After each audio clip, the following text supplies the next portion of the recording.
오늘 말씀의 제목은 예수님은 누구? 두 번째로 상황과 갈등의 기대 속에서라는 제목입니다.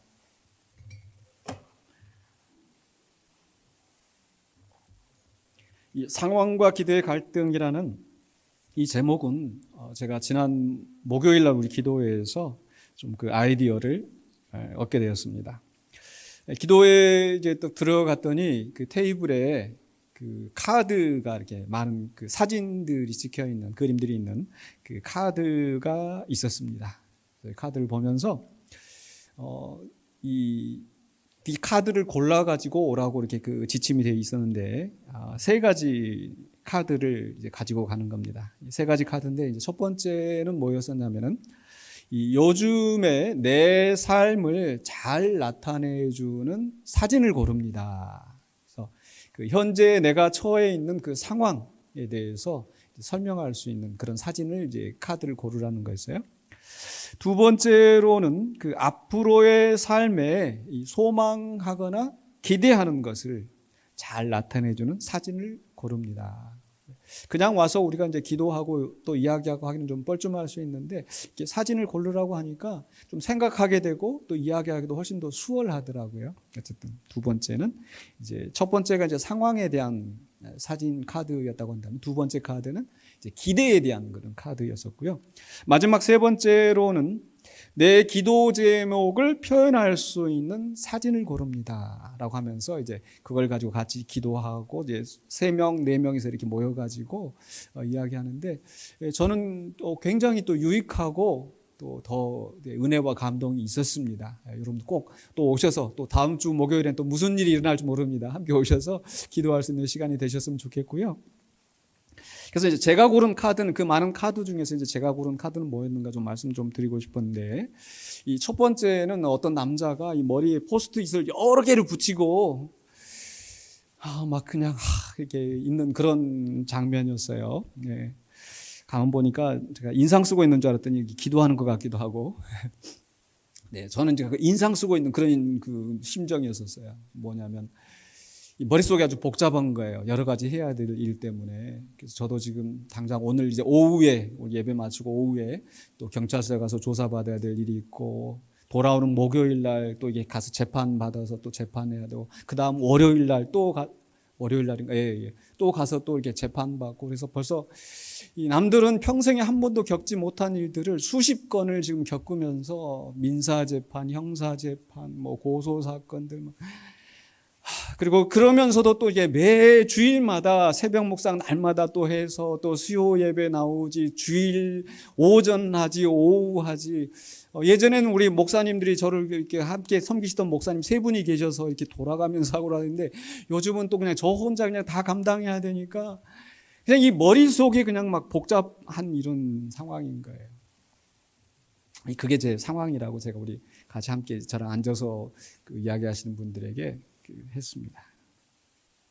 두 번째 이제 기대에 대한 저의 카드는 바로 그 벽화 그림이었는데 보시면 어떤가요? 이렇게 뭐 하고 있는 것 같습니까? 춤추고 또 운동하고 함께 이렇게 막 즐거운 그런 그 장면이잖아요. 좀 제 성격은 좀 이렇게 낙천적인 좀 그런 성격이 있어서 같이 함께 놀고 또 운동 좋아하고 함께 웃고 이야기하고 좀 이렇게 좀 외향적인 성격이거든요. 그런데 이게 계속 갇혀가지고 목양실에서 하루 종일 막 이런 것들 막 씨름하고 이래서 저의 기대는 좀 빨리 좀 이런 거 털어버리고 좀 이렇게 좀 우리 성도들과 함께 또 제가 또 즐겁게 이렇게 좀 살았으면 좋겠다. 그러면서 제가 처음에 우리 교회에 왔었을 때 제가 7월 달에 왔었는데 가을에 우리 성도님들과 함께 이 진포 중학교가 여기서 이렇게 체육대회 했던 그 기억들 또 우리 성도님들과 함께 또 이렇게 산행 다니면서 함께 웃고 즐거워하며 했던 막 그런 기억들이 나는 거예요. 그런데 지금은 코로나 상황 때문에 또 교회 분쟁 때문에 이렇게 하지 못하고 그냥 우리 성도님들도 이렇게 마음 졸이시면서 있는 그런 상황들 그래서 하루빨리 좀 이렇게 좀 끝나고 좀 이렇게 좀 즐겁게 좀 행복한 우리 신앙생활 했으면 좋겠다. 행복하게 살 수 있었으면 좋겠다. 이게 저의 기대였습니다. 세 번째, 내 기도 제목을 표현할 수 있는 사진을 골라라고 하는데 다른 생각 안 나고 딱 이 사진이 요 사진이었습니다. 요걸 딱 골라들었어요. 터널이죠. 예, 터널. 이 어두운 터널을 지나갈 때 우리의 마음이 참 음침하고 괴롭고, 근데 지금 우리의 상태가 이렇기 때문에 주님 빨리 좀 이 어두운 터널을 좀 헤쳐나와서 좀 밝은 세상에 좀 살았으면 좋겠습니다. 이제 그런 게 이제 저의 기도 제목이었습니다. 그런데 또 이 사진을 보면서 또 생각이 되었던 것은, 감사한 것은 이 터널 끝이 보인다는 거예요. 그냥 계속 이 암담한 이 터널 속을 지나가고 있는 것이 아니라, 아직 다 끝나진 않았지만 하나님께서 그래도 길을 열어주셔서 야 이제 조금만 더 참고 가면 되겠다. 그래서 함께 가는 우리 성도들과 함께 끝까지 포기하지 말고 빠져나가자. 지금 희망이 보인다, 소망이 보인다. 아멘. 그래서 하나님, 근데 좀 빨리 좀 끝났으면 좋겠어요. 그게 이제 저희 기도 제목이었습니다. 이렇게 사진을 보면서 이제 저 말고 이제 다른 분들도 다 각자 그렇게 카드를 가지고 함께 이야기하면서 기도하면서 좀 은혜로운 시간들이었습니다. 저는 이제 내년에 제가 이제 지금 이제 2023년 목회를 생각을 하면서 제일 초점을 두는 방향이 이제 소그룹, 소공동체, 목장을 이제 좀 더 활성화했으면 좋겠다. 그리고 목장 안에서도 그냥 형식적인 만남이 아니라 이렇게 함께 기도 제목 나누고 또 마음에 있는 것들 나누면서 이제 공동체가 세워질 수 있도록 이제 공동체에 대한 그 생각을 하나님께서 지금 계속 많이 주고 있으세요. 그래서 계속 이런 일들이 많이 활발하게 일어나길 원하는데, 오늘 말씀과 연결하면서, 그래서 이제 오늘 누가복음 이제 7장에 있는 이 사건, 요한과 이제 예수님 사이에 일어난 그 대화, 질문과 대답의 내용인데, 오늘 본문하고 참 잘 연결되는 것 같았습니다. 제가 이 세 가지 카드라고 말씀드렸는데, 첫 번째가 뭐였어요? 상황에 대한, 나의 상황에 대한. 그리고 두 번째로는 기대. 근데 항상 우리 현실을 보면 이 내가 가진 기대와 또 그 펼쳐지는 상황이 일치하지 않잖아요.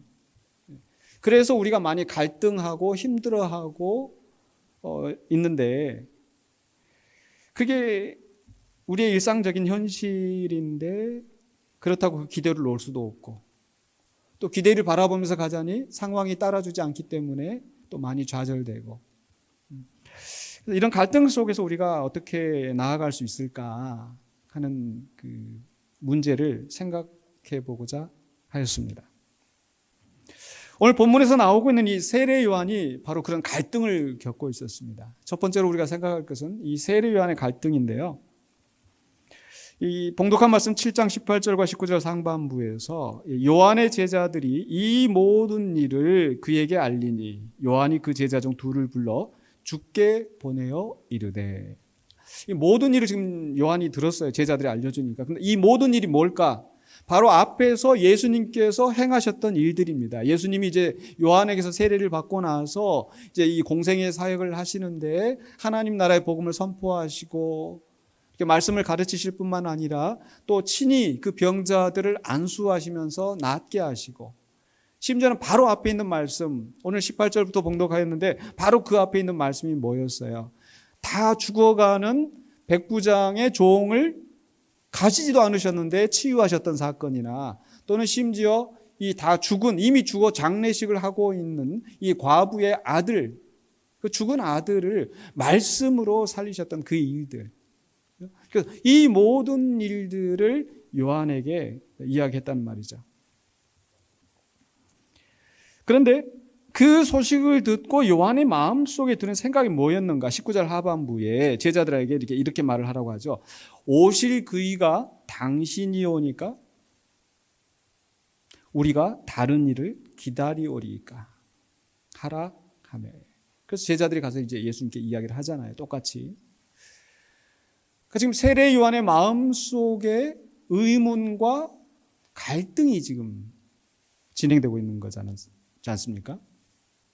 사실 세례 요한이 어떤 사람입니까? 누가복음 1장에 보면은 이 세례 요한의 그 어머니 엘리사벳이 이제 그 잉태를 할 것이라는 세례 요한의 이 수태를 이야기하잖아요. 그때 뭐라고 얘기를 하냐면은 1장 17절에서 누가복음, 그가 또 엘리야의 심령과 능력으로 주 앞에 먼저 와서 아버지의 마음을 자식에게 거스르는 자를 의인의 슬기에 돌아오게 하고 주를 위하여 세운 백성을 준비하리라. 다른 사람이 하는 얘기가 아니고 하나님이 보내신 천사가 이 아이가 어떤 아이냐면 주님 앞에 와서 주님의 백성들의 마음을 준비시키는, 주님의 길을 준비하는 굉장히 중요한 사람이다. 근데 아니나 다를까 이제 그 엘리사벳이 그 세례 요한을 이제 뱃속에 가져왔는데 그 뒤로 6개월 뒤에 마리아, 예수님의 어머님 마리아에게도 이 예수의 탄생을, 이제 구세주의 탄생을 이 천사가 와서 이야기하는데 그 소식을 듣고 마리아가 또 이 엘리사벳을 찾아옵니다. 찾아왔는데 무슨 일이 있었어요? 누가복음 1장 41절에 엘리사벳이 마리아가 문안함을 들음에 아이가 복중에서 뛰노는지라. 뭐 그냥 태동 뭐 이렇게 생각할 수도 있겠지만 성경이 그렇게 그냥 말씀하실 리가 없잖아요. 그러니까 이 뱃속에 있는 아이가 뭘 알아서 성령님의 감동 감화로 그 예수님의 어머니 마리아를 보면서 복중에서 이게 움직이는 거예요.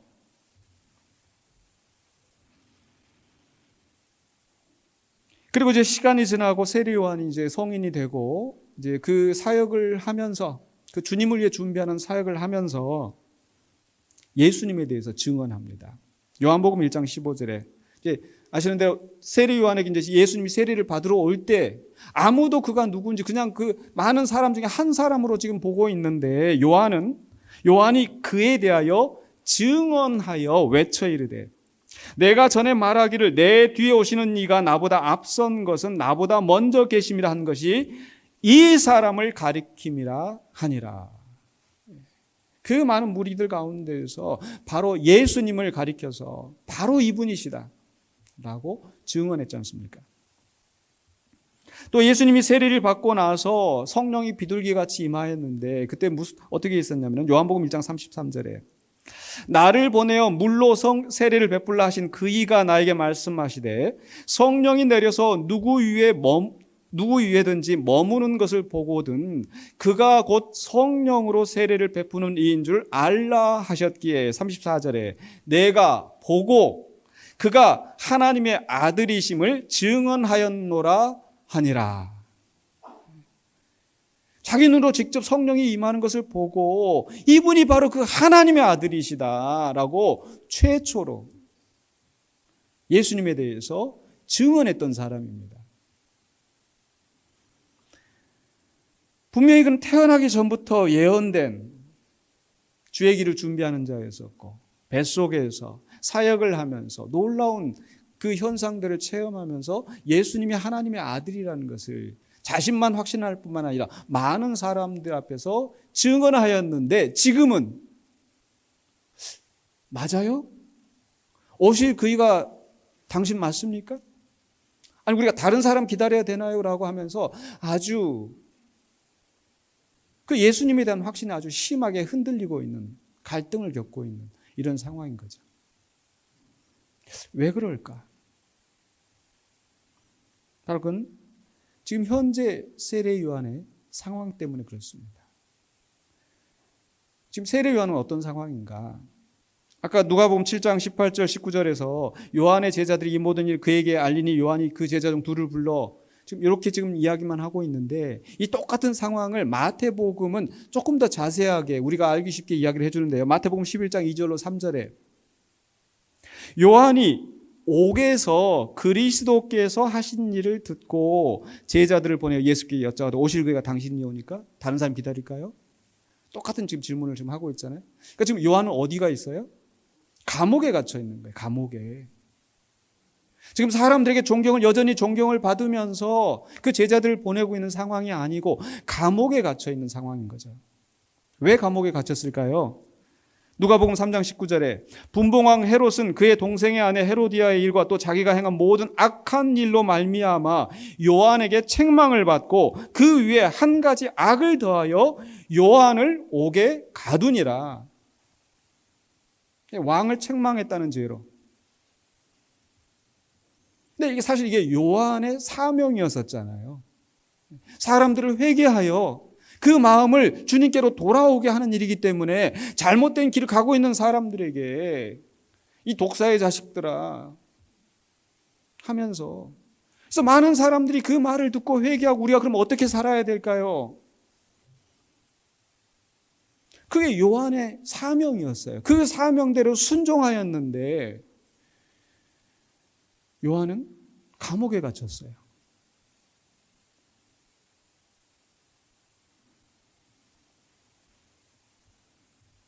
이게 요한의 현실인데,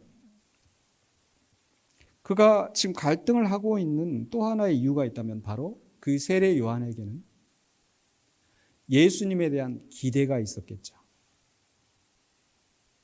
만약에 기대가 없었다면, 상황이 그렇다 하더라도 이 더러운 세상, 이 악한 세상 하면서 그냥 아마 그냥 이렇게 말았을지도 모르겠어요.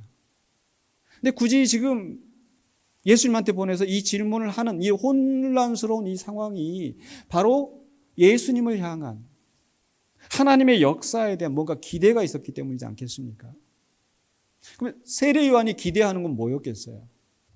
세례 요한의 그 사역, 그가 했던 말을 보면은요, 누가복음 3장 9절에 이미 도끼가 나무 뿌리에 놓였으니 좋은 열매 맺지 아니하는 나무마다 찍혀 불에 던져지리라. 하나님의 심판이 이제 임박해 있다. 악한 자들을 하나님 다 찍어서 심판하실 것이다. 동일한 말씀인데 계속해서 3장 16절 하반부 17절에 그는, 바로 이 메시아는 성령과 불로 너희에게 세례를 베푸실 것이요 손에 키를 들고 자기의 타작마당을 정하게 하사 알곡은 모아 곳간에 들이고 쭉정이는 꺼지지 않는 불에 태우시리라. 예수님에 대한 기대가 뭡니까? 심판주로 오셔서 지금 이 악한 세상에 악인들이 형통하고 권세를 누리고 의인들이 그 안에서 핍박당하고 고통당하고 있는 이 현실을 정하게 하시고 정리하시고 쭉정이는 불에 꺼지지 않는 불에 태우실 것이다.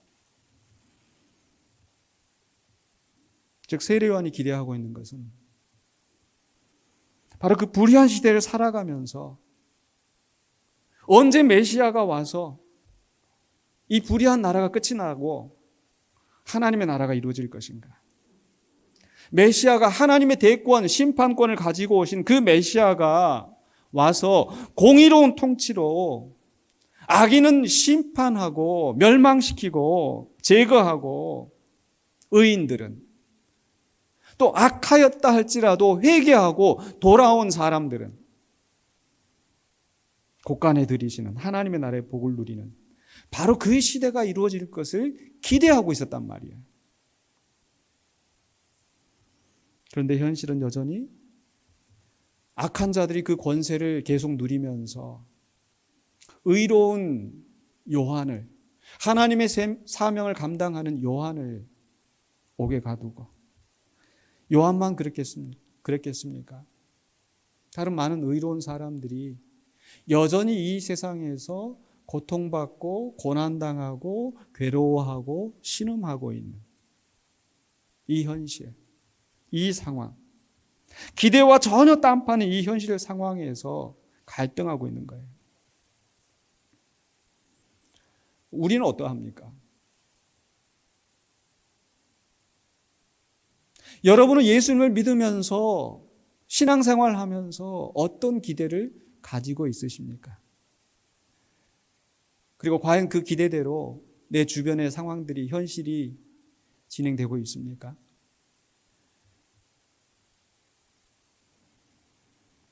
내가 예수님 믿으면 예수님이 나의 삶을 인도하시고 푸른 초장 맑은 시냇물가로 인도하실 텐데, 내가 예수님을 위하여 이렇게 헌신하고 주를 위하여 이렇게 기도하고 주님의 사명을 감당하기 위해서 이렇게 봉사하고, 내 현실은 육신은 병들고 때로는 사업이 막히고 때로는 억울한 누명을 쓰면서 감옥에 갇히는 것처럼 사람들의 비방과 조롱의 대상이 되고, 그게 우리의 현실 상황이 아닌가요? 솔직히 저도 그런 생각이 들 때가 많이 있습니다. 어려서 내가 주님의 종이 되겠습니다. 목사가 되고 남들보다 더 많이 공부하고 더 많이 연구하고 미국에까지 유학 가서 가족들 그 희생을 보면서 제 몸에 그 병 들어가면서 그래도 주의 나라와 주의 복음을 위하여서 준비된 자가 되어야지. 그리고 돌아와서 어쩌다 보니 군산에 와서 내가 정말 솔직히 죄송한 말씀이지만 내가 왜 이런 꼴 보려고 죽을 고생하면서 여기까지 왔던가. 제가 성경을 통해서 바라본 하나님의 나라는, 하나님은 정말 위대하신 분이시고 하나님은 선하신 분이시고 하나님의 나라 이 땅의 역사가 시작이 되었고, 그래서 내가 정말 이 하나님 나라의 복음을 증거하면은 공동체가 변화되고 공동체가 함께 그 일을 이루어갈 것이라는 그 확신 속에서 그 부르심을 따라서 여기까지 왔는데, 제 현실은 더 이상 강단에서 가르칠 수가 없고, 더 이상 합동에 제가 50년 넘게 몸담고 있었던 교단에서 목사를 부를 수가 없고,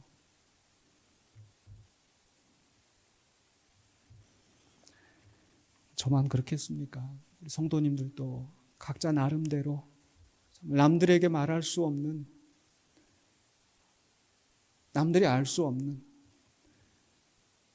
그런 기대와 현실이 다른 엄청난 괴리 속에서 세례 요한이 그랬던 것처럼 정말 예수님 맞습니까? 정말 하나님 살아계시기는 하는 겁니까? 하나님 이러려고 나를 여기까지 이렇게 인도했습니까? 하나님 도대체 이게 뭡니까? 왜 이러세요 나한테?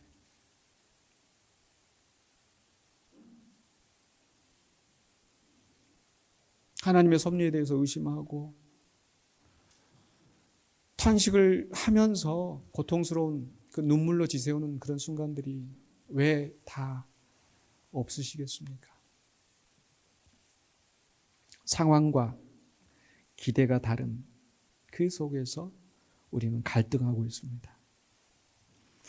근데 이 상황에서 세례 요한의 갈등이 이제 어떻게 해결되었는지,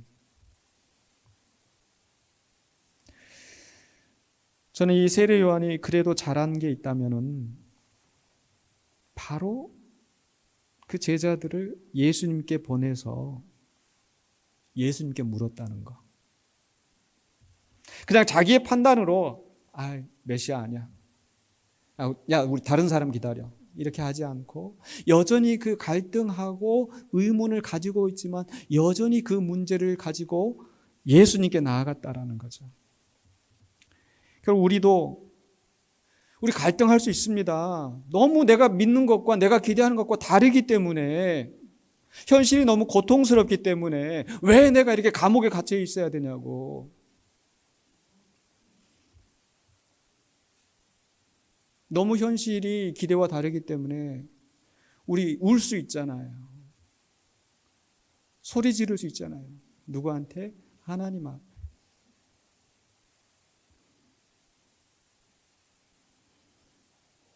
결국 우리는 여전히 갈등하더라도 하나님께, 우리 주님께 나아갈 수 있다는 거죠.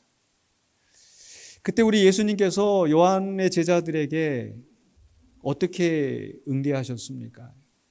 감히 나한테 이런 질문을 해? 이 세례 요한이 안 되겠어. 그러지 않으셨잖아요. 그 뒤로 보면은 여자가 낳은 중에 이보다 더 큰 자가 없다라고 그 세례 요한 그래도 인정해 주시잖아요. 근데 그 부분 이제 또 다음 주에 나누기로 하고요. 이때 예수님이 하신 답변을 보십시오. 7장 21절에 그 상황을 또 설명하는데, 마침 그때에 예수께서 질병과 고통과 및 악귀 들린 자를 많이 고치시며 또 많은 맹인을 보게 하신지라. 세례 요한의 입장에서는 자기가 기대했던 그런 현실이 이루어지지 않고 자기가 더 고통당하고 있는 이 상황인데, 사실 그렇다고 예수님이 일을 하시지 않는 것이 아니라 예수님은 더 활발하게 지금 일을 하고 계시는 상황이잖아요. 그러면서 하시는 말씀이 뭐예요? 22절에 예수께서 대답하여 이르시되 너희가 가서 보고 들은 것을 요한에게 알리되. 뭘 알리라는 거예요? 맹인이 보며 못 걷는 사람이 걸으며 나병 환자가 깨끗함을 받으며 귀먹은 사람이 들으며 죽은 자가 살아나며 가난한 자에게 복음이 전파된다 하라. 어쩌면 이미 들었던 내용이지만 예수님께서 다시 가서 분명하게 이야기하라. 이 답변이 뭐예요? 내가 바로 오실 그이다. 걱정하지 마라. 의심하지 말아라. 바로 앞에서 그 죽은 자가 살아나며라고 하셨던 것도 지금 앞에서 죽을 병 들어가는 백부장의 종을 고치신 사건이나 죽은 그 과부의 죽은 아들을 살리신 것이나 지금 다 의미가 있는 지금 연결이잖아요.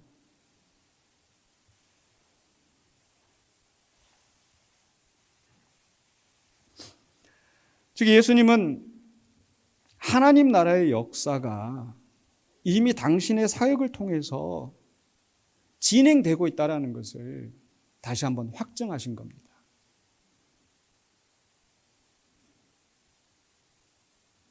하나님 나라의 역사는 분명히 세례 요한의 기대와 다를 수 있습니다. 그 신발끈도 묶지 못할 그런 위대한 분이 오셔서 지금 역사를 하시는데 내 수준, 내 기대만큼 일을 하신다? 그게 더 이상한 거죠. 근데 사실 이런 지금 예수님이 하시는 일을 보게 하시는 이 대답이 어쩌면 욥기에 나오는 이 하나님의 대답과 비슷하지 않은가. 욥은 의인이었습니다. 정말 모든 사람이 그런 추앙할 만한, 하나님도 인정하시는 그런 의로운 사람이 악한 사탄막의 공격을 받아서 극심한 절망 가운데 있지 않습니까? 그게 사실 이 기대와 너무 다른 현실인 거예요. 잠언에 보면 지혜로운 자는, 하나님을 경외하는 자는 복을 받고 장수하고 그 집안이 풍성하고 잘되고, 근데 욥의 현실은 자녀들 다 죽고 재산들 다 잃고 자기 자신은 좀 깊은 그 병에 신음하면서 친구들이 와서 조롱을 하면서 네가 뭔가 죄가 있으니까 그렇지. 당장 회개하면 다 나을 건데 왜 그래? 더 그 마음을 후벼 파는 그런 상황에서 욥은 하나님께 어떡합니까? 계속 그 2장에 있는 대로 주시는 이도 하나님이시고 거두시는 이도 하나님이시고 찬양을 받으실지어다 이렇게 끝나지 않잖아요.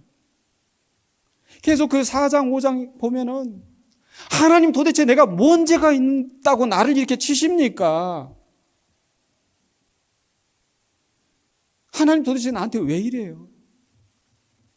그게 욥의 이 절절한 심정이었어요. 마치 세례 요한이 오실 그이가 당신입니까? 물었던 것처럼 욥도 지금 나의 중보자가 하늘에 계시고 전능하시니까 나와 함께 하시고 그 믿음을 가지고 있는데 눈앞에 보여진 현실은 너무나 절망적이기 때문에 하나님 도대체 왜 이러세요? 나 죄 없는 거 하나님 아시지 않습니까?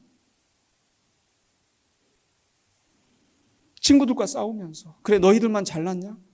너희들만 의인이냐? 내가 너희들보다 못한 게 뭐야? 욥의 갈등, 욥의 탄식. 거기에 대해서 하나님이 응답하시는 게 이제 38장부터 욥기 38장부터 41장까지 그 안에 그 중간에 그 욥의 그 절절한 탄식들이 장황하게 나오는데 38장부터 하나님께서 나타나셔서 하시는 말씀이라는 게 내가 땅에 주초를 놓을 때 네가 어디 있었지? 욥이 하나님 도대체 내가 이렇게 고통당할 때 어디 계셨어요? 라고 하는 그 질문에 하나님은 내가 땅에 주초를 놓을 때 네 어디 있었어? 네가 바람에 가는 길을 알아? 어떻게 이 세상이 돌아가는지 네가 상상이나 할 수 있어? 38장, 39장, 40장, 41장까지 장황하게 하나님의 말씀하시는 것은 하나님께서 하시는 놀라운 일들,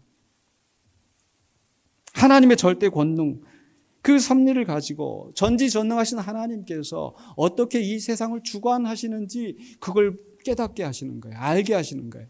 욥의 개인적인 문제를 가지고 너 친구들 때문에 좀 고생 많지. 뭐 이렇게 하시는 게 아니라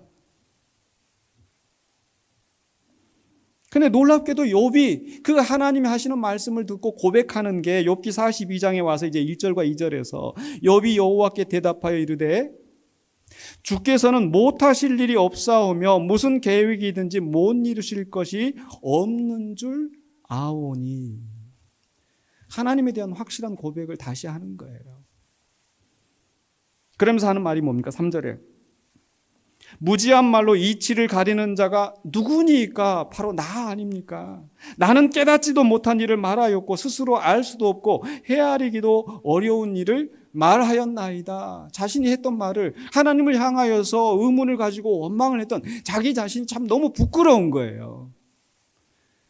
그전에는 내가 이렇게 우는데 왜 고통을 당해야 됩니까? 원망과 불평에 가득했던 마음이 하나님이 하시는 일을 바라보게 하시니까 내가 진짜 미련하게 생각을 했구나. 그러면서 고백하는 게 5절과 6절에서 내가 주께 대하여 귀로 듣기만 하였사오나 이제는 눈으로 주를 배옵나이다. 주님을 더 확실하게 알게 되었습니다. 그러므로 내가 스스로 거두어 누리고 티끌과 제 가운데에서 회개하나이다.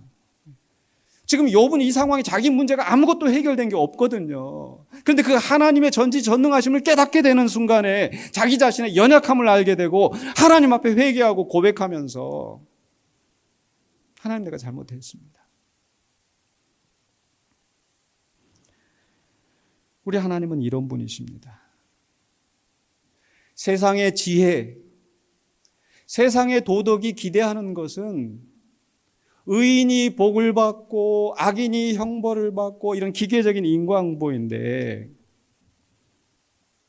그 속에서 우리 성도들이 기대하는 것은 내가 예수 잘 믿으면 복 받고 헌신하면 하나님이 내 사업터를 부흥하게 하시고 내 건강 책임지시고, 우리 다 그런 기대 하잖아요. 그런데 그 기대와 다른 우리의 현실, 왜 그렇습니까? 하나님이 무능해서일까요? 하나님이 우리를 잊으셨기 때문일까요?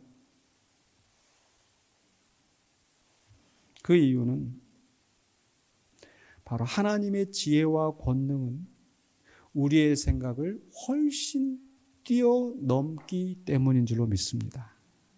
그래서 우리 생각으로 판단하고 왜 하나님이 이렇게 하시지 않는가? 왜 하나님이 일이 이렇게 이루어지지 않는가 하면 우리는 절망할 수밖에 없어요. 그래서 예수님이 하신 일을 지금 세례 요한에게 다시 한번 들려주시는 거고, 하나님은 욥에게 당신이 하셨던 그 놀라운 역사를 깨닫게 하시는 거예요. 우리는 그 하나님을 볼 수 있어야 돼요. 그 예수님을 알 수 있어야 돼요.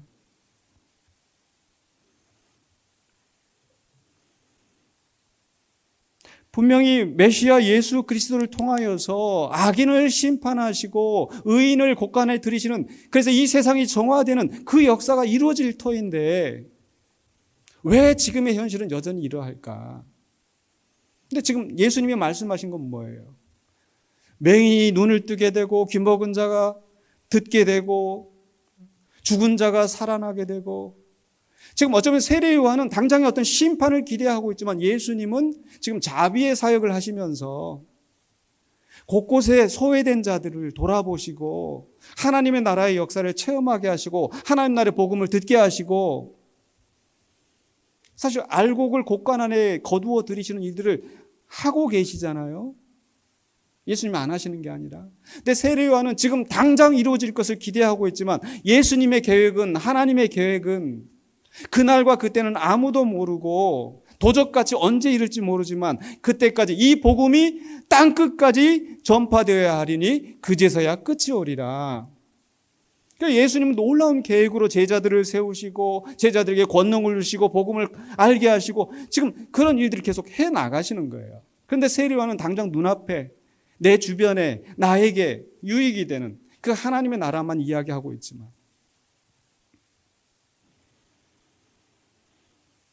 메시아이신 예수님의 사역은, 그분을 통하여 이루어지는 하나님의 나라의 역사는 우리의 기대를 훨씬 뛰어넘게 더 놀라운 역사를 이루어 가시는 줄로 믿습니다. 그래서 우리는 어떻게 해야 돼요? 그래서 예수님이 하시는 말씀, 마무리하시는 말씀 뭐예요? 7장 23절에 같이 한번 읽어보실까요? 누구든지 나로 말미암아 실족하지 아니하는 자는 복이 있도다 하시니라. 예수님이 하신 일을 보고 내 기대와 다르다고 해서 그냥 나 예수님 안 따를래? 이러지 않고 끝까지 실족하지 않고 예수님 따라가는 사람은 복이 있다. 믿고 따라와라.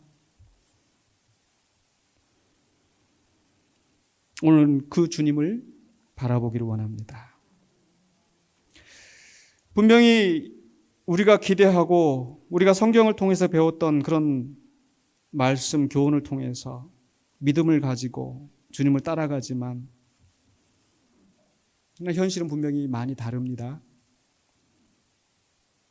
그 이유는 예수님은 우리의 지혜와 우리의 기대보다 훨씬 더 큰 역사를 이루어 가시기 때문에, 그렇기 때문에 우리는 여전히 우리의 믿음을 여전히 신뢰하실 만한 바로 그분을 놓치지 않고 끝까지 따라가기를 원합니다.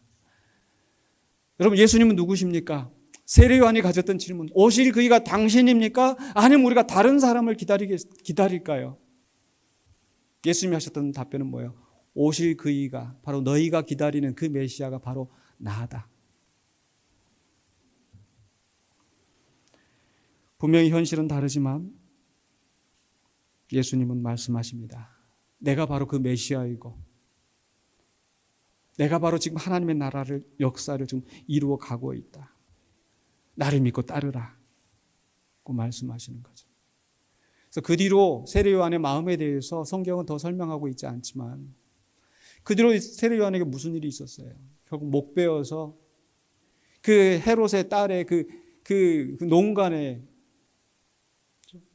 목 베어서 그 쟁반 위에 들려서 선물로 바쳐지는 비참한 죽음을 죽게 되었지만, 어쩌면 세례 요한은 그 믿음 속에서 내가 이렇게 죽더라도 이 끝이 아니고 하나님은 더 큰 역사를 이루어 가실 것이라는 그 믿음 속에서 그 순교의 길을 가지 않았을까요?